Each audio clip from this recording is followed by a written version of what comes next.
Om Swastiastu, selamat pagi, salam harmoni. Sebelumnya, saya ucapkan terima kasih kepada Ibu Ninyoman Ayu Desi Skarini SST MKep selaku dosen pengampu mata kuliah keterampilan dasar praktik kebidanan dan teman-teman sekalian atas kesempatan yang telah diberikan kepada saya. Sebelumnya pula, izinkan saya untuk memperkenalkan diri terlebih dahulu. Perkenalkan, nama saya Ketut Masanjali dengan NIM 2006091016. Pada kesempatan kali ini, saya akan mempresentasikan materi mengenai kebutuhan istirahat dan tidur, tepatnya bagian submateri mekanisme tidur dan tahapan tidur, serta materi kebutuhan dasar nutrisi, tepatnya bagian submateri jenis nutrien beserta fungsi dan kebutuhannya di dalam tubuh. Baik, untuk mempersingkat waktu, langsung saja beranjak ke materi yang pertama, yaitu kebutuhan istirahat dan tidur. Istirahat dan tidur adalah komponen yang esensial dari kesehatan fisik, mental, dan penyimpanan energi. Kata istirahat memiliki arti yang sangat luas, meliputi bersantai, menyegarkan diri, diam menganggur setelah melakukan aktivitas, serta melepaskan diri dari apapun yang membosankan, menyulitkan, dan menjengkelkan. Sedangkan tidur adalah suatu keadaan bawah sadar di mana seseorang masih bisa dibangunkan dengan memberikan rangsangan sensori ataupun rangsangan lainnya.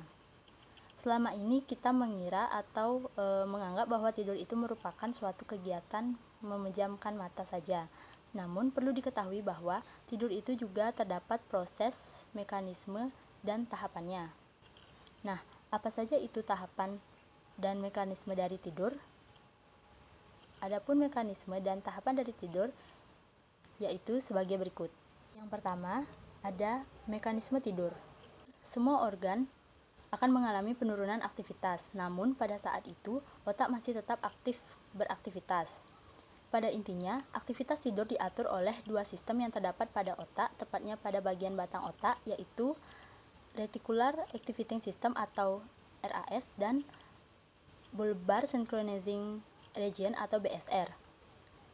RAS adalah sel yang terdapat pada batang otak bagian atas yang melepaskan katekolamin dan berfungsi untuk menjaga tubuh agar tetap terjaga dan sadar.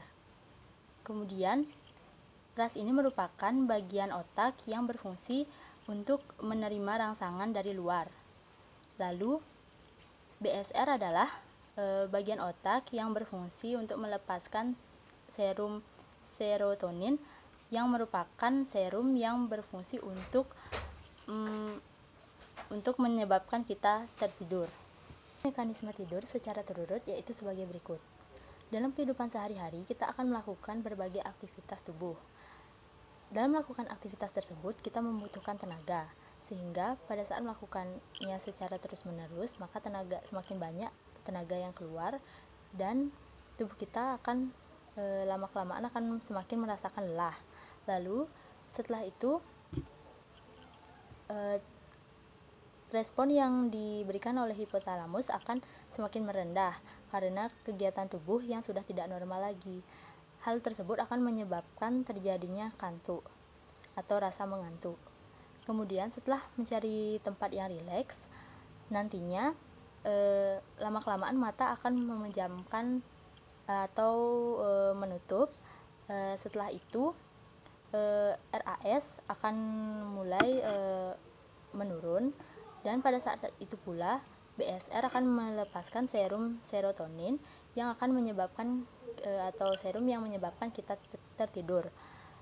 Setelah BSR melepaskan serotonin, maka pada saat itu pula kita dikatakan sudah tertidur. Dari sana terlihat bahwa tugas dari RAS dan BRS itu sangat bertolak belakang, di mana pada saat tidur BSR meningkat dan atau sedangkan RAS semakin menurun. Pada saat tidur, semua organ di dalam tubuh itu masih tetap bergerak atau masih tetap aktif untuk melakukan aktivitasnya, namun hanya saja aktivitasnya itu semakin menurun atau tidak senormal atau tidak selancar waktu seseorang masih tersadar. Submateri yang kedua yaitu tahap-tahap tidur. Tahapan tidur dapat dibagi menjadi dua, yaitu tahap NREM atau non-rapid eye movement yang artinya gerakan mata yang lambat, dan tahap REM atau rapid eye movement yang artinya gerakan mata yang cepat. Yang pertama, tahap NREM. Tahap NREM ini merupakan tahapan tidur yang masih dalam tahap ringan. Pada saat ini seseorang masih bisa dibangunkan. Tahap NREM dapat dibagi menjadi 4 tahapan, yaitu yang pertama, tahap 1.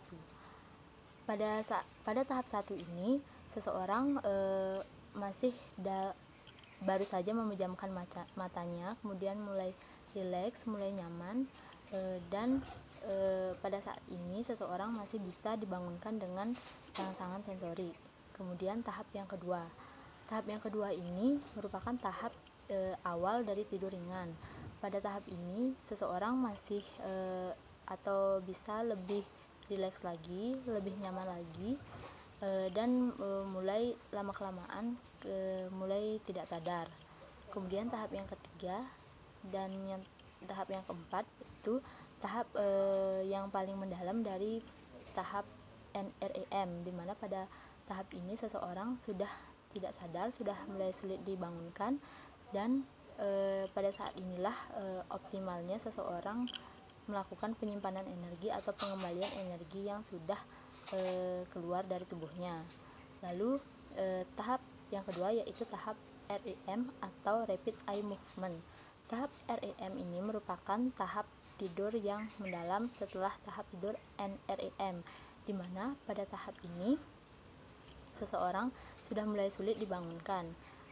Pada tahap ini, jika seseorang bermimpi, maka mimpi itu masih bisa diingat oleh seseorang setelah orang tersebut terbangun dari tidurnya.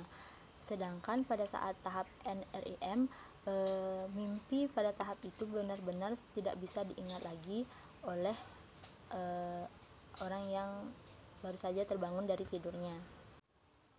Pada saat tidur di malam hari, tahapan atau siklus dari tidur ini akan berulang-ulang sekitar 6 kali dalam satu malam. Selanjutnya, materi yang kedua yaitu kebutuhan dasar nutrisi. Dalam materi ini berkaitan erat dengan adanya kata nutrien. Nutrien itu merupakan suatu zat atau senyawa organik dan anorganik yang terdapat di dalam makanan dan diperoleh untuk penggunaan fungsi tubuh. Adapun jenis-jenis dari nutrien yang kita ketahui yaitu karbohidrat, protein, lemak, vitamin, serta air dan mineral. Nah, ada karbohidrat. Karbohidrat ini merupakan jenis nutrien yang terdiri dari elemen karbon, hidrogen, dan oksigen. Karbohidrat dapat dibagi menjadi 3, yaitu karbohidrat sederhana, karbohidrat kompleks, dan serat. Ada karbohidrat sederhana. Karbohidrat sederhana ini sering disebut juga dengan istilah gula. Karbohidrat sederhana dapat berupa monosakarida atau molekul tunggal yang terdiri dari glukosa, fruktosa, dan galaktosa, serta dapat juga berupa disakarida, contohnya yaitu maltosa yang merupakan gabungan dari glukosa dan glukosa, sukrosa yang merupakan gabungan dari glukosa dan fruktosa, dan laktosa yang merupakan gabungan dari glukosa dan galaktosa. Kemudian yang kedua ada karbohidrat kompleks. Karbohidrat kompleks ini sering disebut juga dengan istilah amilum. Karbohidrat kompleks termasuk ke dalam polisakarida karena memiliki atau terdiri dari banyak molekul. Kemudian yang ketiga ada serat. Serat adalah karbohidrat yang diperoleh dari tumbuh-tumbuhan.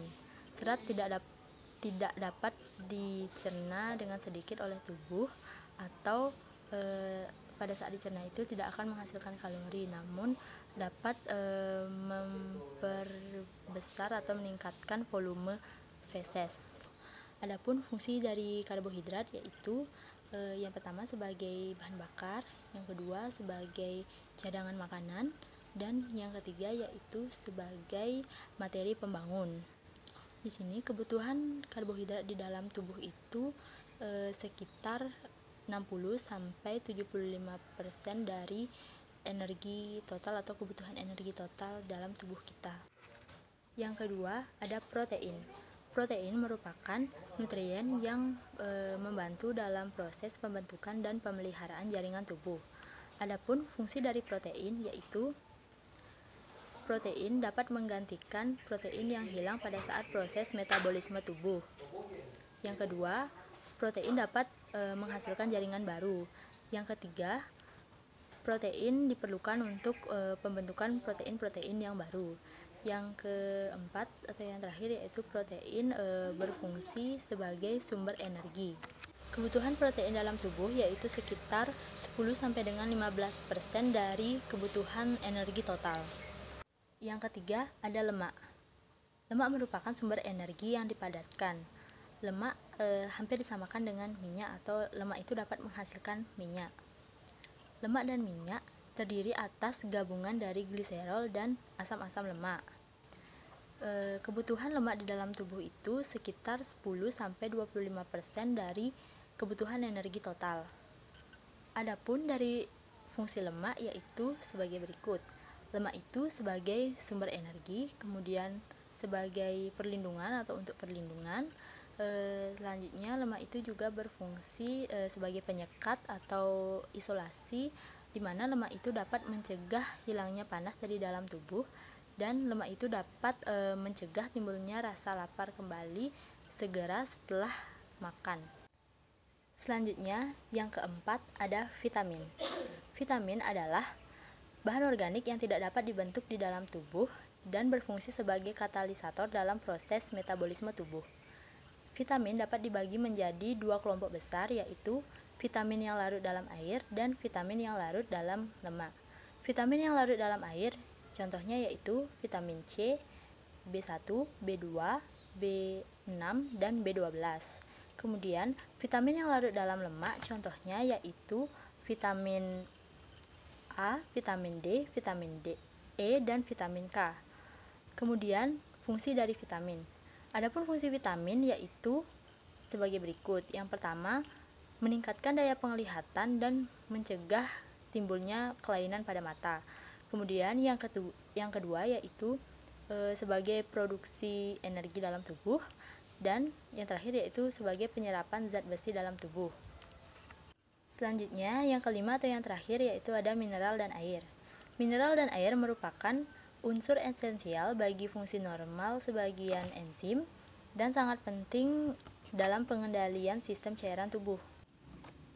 Adapun fungsi dari mineral dan air ini adalah yang pertama, mineral dan air itu berfungsi dalam proses konstituante tulang dan gigi. Kemudian yang kedua, mineral dan air berperan dalam pembentukan garam-garam yang larut, mengendalikan komposisi cairan. Dan yang terakhir, mineral dan air ini merupakan bahan dasar dari enzim dan protein. Sebagian besar tubuh dari manusia itu tersusun atas mineral dan air, di mana mineral dan air yang terkandung di dalam tubuh manusia itu sekitar 50% sampai dengan 70%. Baik, sekian presentasi yang bisa saya sampaikan mengenai materi kebutuhan istirahat dan tidur serta materi kebutuhan dasar nutrisi. Semoga apa yang saya sampaikan tadi bisa bermanfaat untuk kita semua. Apabila selama presentasi terdapat kata-kata saya yang kurang berkenan di hati, saya mohon maaf. Akhir kata, saya ucapkan terima kasih dan Om Santi Santi Santi Om. Salam harmoni.